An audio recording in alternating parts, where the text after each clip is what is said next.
Hello, friends. This is Dave Hurwitz, executive editor at ClassicsToday.com, here with the Haydn Symphony Crusade.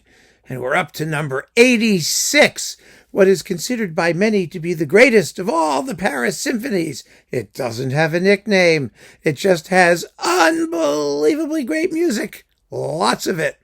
Actually, comparisons are sort of unfair when you're dealing with 6 flat-out masterpieces, but, everyone's going to have their favorites, and everyone's going to have their own criteria for what constitutes ultimate greatness.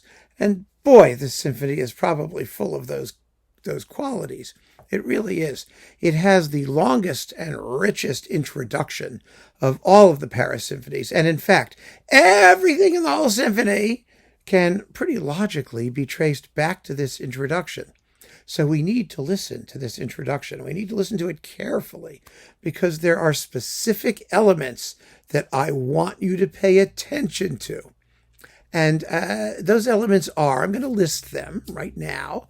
First of all, the very opening, which is a descending arpeggio, followed by a suffix. The suffix can be a squiggle, it can be a turn, it can be a something, but it's ya, da, da, da, dum. That sort of, that's the suffix part. That sort of does that. I mean, I've done it perfectly, but that's sort of what it does. And so these up and down arpeggios, ba, da, da, da, ya, da, da, dum, da, da, da, da, da, da, da, dum. I like to think of them as 3 notes plus a suffix or a prefix. In the introduction, they're mostly suffixes. Later on, they may be prefixes, but because it's just easier to do it that way. 1, 2, 3, suffix. Ya da da da dum. 1, 2, 3, ba da da da dum. But you could say they're 4-note arpeggios. I mean, it depends on how you look at it. But essentially, that's the other idea. And then there's just repeated note figures. It's just chug, chug, chug, chug, chug, chug. You hear repeated note things, which don't matter unless Haydn tells you that they matter. And he's going to tell us that they matter. So, and then there's this minor key stormy outburst. Like this sort of thing. And so just keep those things in mind. I'm going to play you the introduction now. Let's just listen to it with the Austro-Hungarian Haydn Orchestra under Adam Fischer on Nimbus. And here is the intro.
Notice also that the very opening, ya da da da da, is an ending. It's a very interesting thing because the whole symphony is going to begin off tonic, as they say in the biz.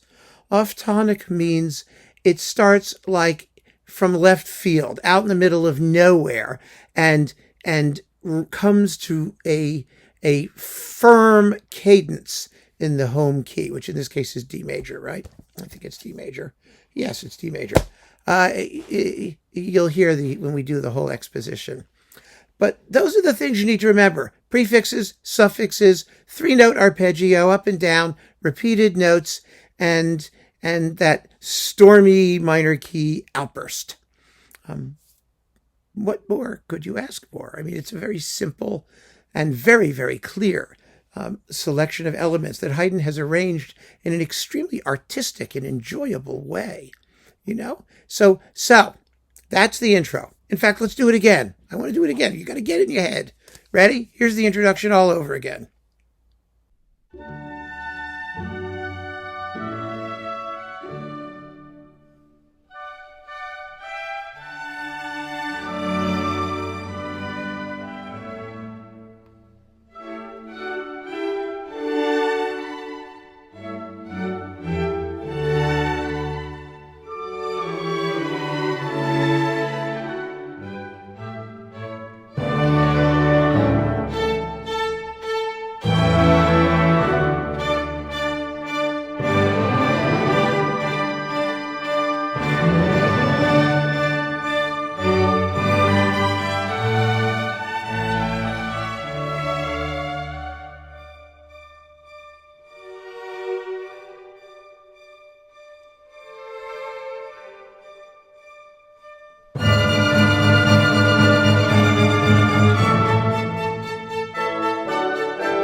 Okay, now we're ready for the first movement.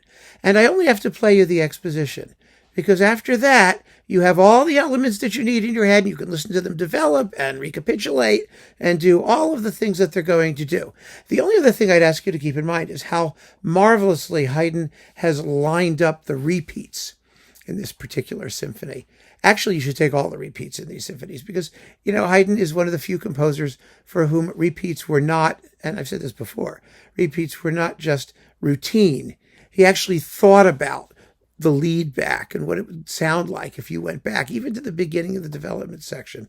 And it's really kind of marvelous when you hear the entire splendiferous length of these pieces. But that's okay. I'm now going to play you the entire exposition, which begins off tonic and then falls into the tonic with the motion music, or with, you know, part of the first subject, depending on where you divide it up. But it's and the motion music here is marvelous. If you think Beethoven was obsessive when he came to write his Fifth Symphony with da-da-da-dum, listen to this sucker. I mean, this is where Beethoven got it from, this kind of intense motivic working. And here, the motive is three notes. Chunk, chunk, chunk, chunk, chunk, chunk, chunk, chunk, chunk. It's three notes. That's all it is. But you hear first a prefix, yada, yada, and then bum, bum, bum. That's your three-note arpeggio from the introduction with a prefix instead of a suffix. And then dum, dum, dum, dum, dum, dum, repeated notes. And the second subject, which we will get to when we get to it. So here's the whole exposition. Go!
See how marvelously the lead back worked? I left in a little bit of it.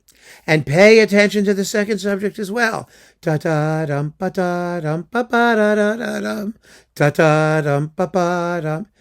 It's another three-note motive. Ta-ta-dum, pa-pa-dum. Get that rhythm. Pa-pa-dum, pa-pa-dum. You need to know the rhythm. Okay? So now you can just listen to the whole first movement. You know all of the material. It's that clear. And it's so exciting to hear what Haydn does with it. But instead of talking about it, you just got to listen to it. I can't, I could blather on forever, but listening is the proof of the pudding. So the second movement, now, oh my God. The second movement is marked Capriccio. And when Haydn marks a movement Capriccio, that means you are in for all sorts of harmonic fabulosity. Really, really cool stuff is going to happen in this movement. It's very slow. It has that fabulous use of silence, and it consists of three main elements. Element number one is what I call the gateway or the doorway. It begins with three rising notes, the three rising note arpeggio. Sometimes it descends, but here it's going up. Bum, bum, bum. With a suffix. Yada, yada. It's totally cool, right? And that repeats itself again. And then you have a real first subject. The movement's actually in sonata form, but you don't notice it. That's not how it sounds. It sounds very, very different. And this first subject is like, it's like you go through the door and then you take a walk. You're walking around and you do that for a little bit. And then there's a turbulent explosion like that. And that's the third element, which is actually the second subject of the sonata form. And then the exposition comes to a close. Then it does it all again, and then it's going to do it all again, but never the same way twice. Never. And the key is to just let it happen while you're listening. It reminds me of, I said this before in my book on Haydn, the symphony. It's so amazing. It's like walking through a sculpture garden at different times of day, where the shadows create different shapes and different colors, but you recognize basically what they are. I mean, these elements are very distinct from each other. So what I want to do is we need to attack this movement in kind of a special way. First, I want to play the whole exposition. You've got to listen to the whole thing to hear these very, very distinct elements that Haydn is introducing. The gateway, the walk, the storm, these three very different elements. Here they are.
Nifty, isn't it? Now, did you notice something? Did you notice that the stroll part, ya-dum, ba-da-dum, ba-da, yan-da-da-dum, is the same rhythm as the second subject of the first movement. Da-da-dum, ba-ba-dum, ba-ba-da-da-da-dum, da-da-dum, ba-ba-dum. Second movement, right?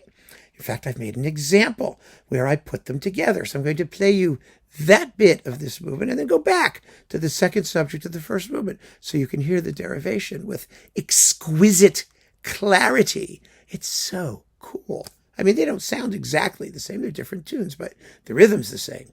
And the way that the tune is put together from repetitions of that rhythm, ba-ba-dum, ba-ba-dum, that thing. Yes, that's where it comes from the first movement. So here it is.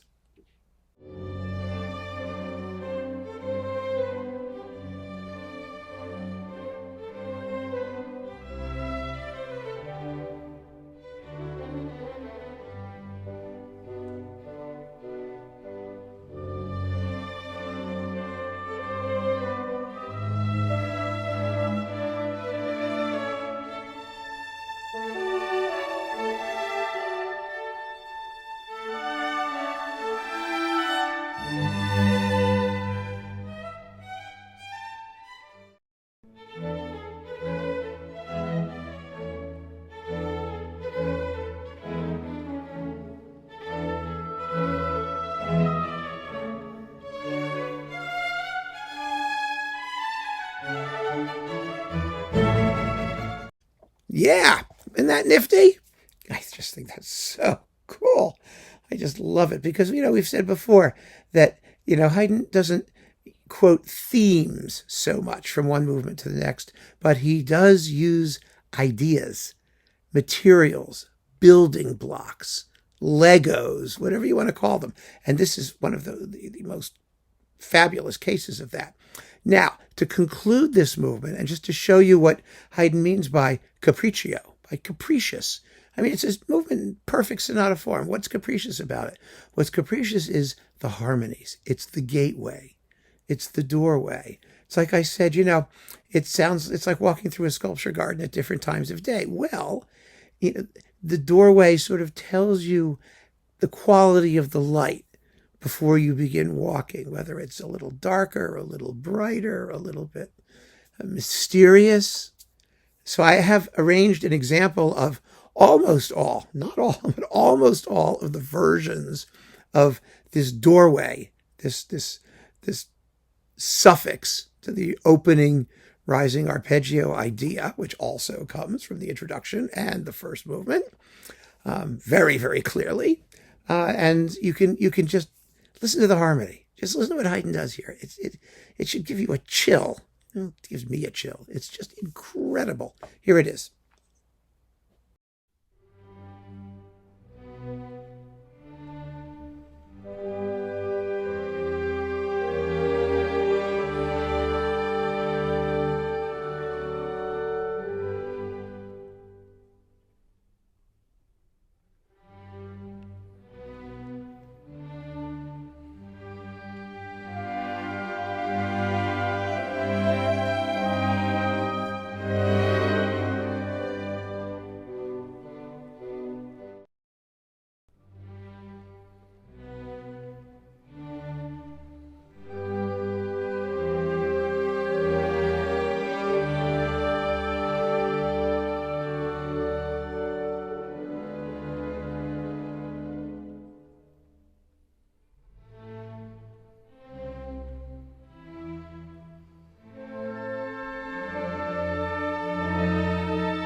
and that last one is the ending of the entire movement.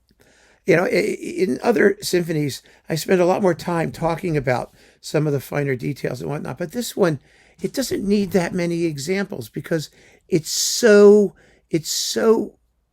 relatedly written. Everything is so closely familial that, you know, with just a few basic ideas, you essentially have the whole symphony within your grasp. It's really phenomenal. Now, the minuet is based on these same elements. The rising arpeggio, decorated. It's dum ba da da da dum bum ba da dum bum ba da dum bum. So it's a prefix and a rising arpeggio, and then 3-note things. Yum bum bum ba da dum bum dun dun dun da da dum bum. Very simple. 3 repeated notes, rising arpeggio idea with a prefix. I mean, yeah. But again, it sounds so different from everything else, but it's made of the same stuff. I mean, that's what's so cool about it. You could use the same ingredients and create an entirely different recipe. Here is the entire minuet without repeats. And it goes its own way. I mean, you know, all of these movements, you see, they have their own additional ideas and their own harmonic schemes and their own plans, but they're built of similar stuff. I can't emphasize that enough. So here's the minuet.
And then we come to the finale.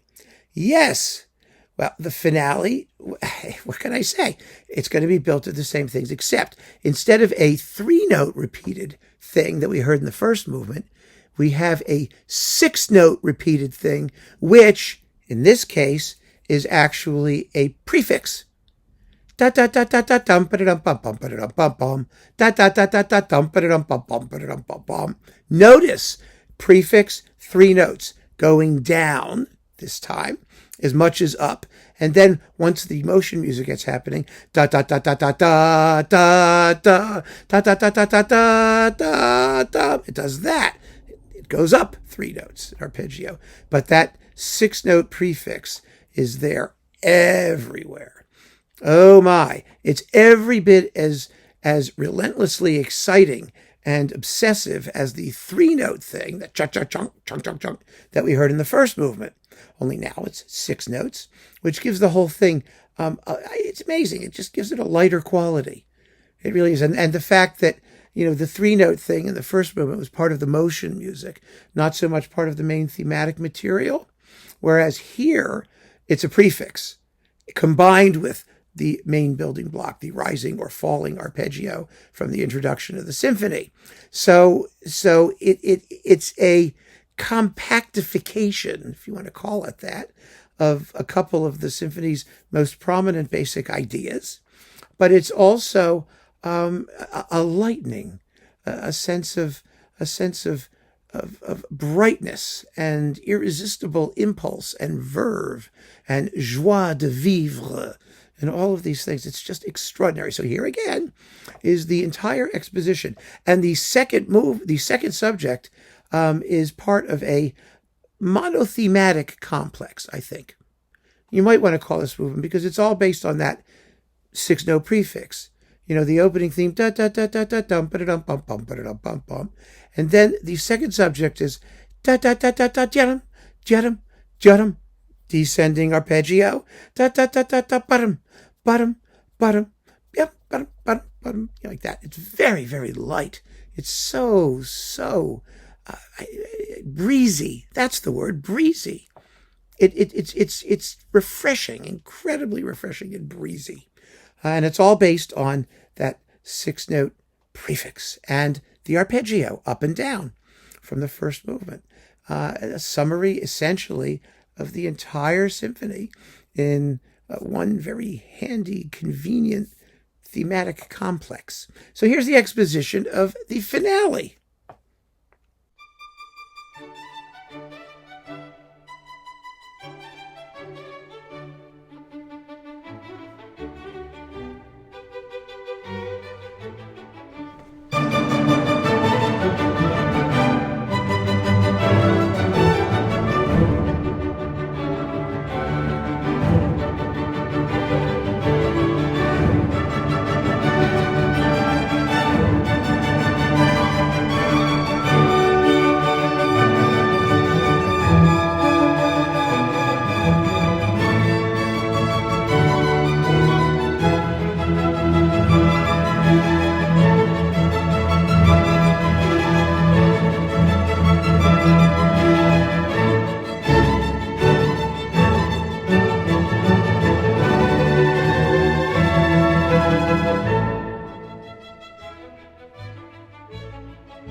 Now, I've emphasized in this particular analysis the relationships between movements because they're just so telling. And, because Haydn has taken pains to make sure that we hear it that way. That's what he wants us to notice. I haven't gone into great detail as to what happens within each movement. And that is, except for the gateway business in the second movement, but that's equally special and equally extraordinary. But I have to leave it to you to discover it for yourself because you're going to really have a good time doing it. And it's so clear and so easy to follow that there's really no need for me, I think, to go into it in any further detail. You know what this symphony is made of. You just have to sit back and enjoy it and let it do its thing. And I'm telling you, if this doesn't get you totally hooked on like Haydn generally or the Paris symphonies or this work, then you're probably dead or incapacitated. I mean, it's that kind of a piece. It just reaches out, sucks you in, and lets you go feeling incredibly good after it's over. So give it a shot, my friends. Keep on listening. Thank you for joining me. Take care.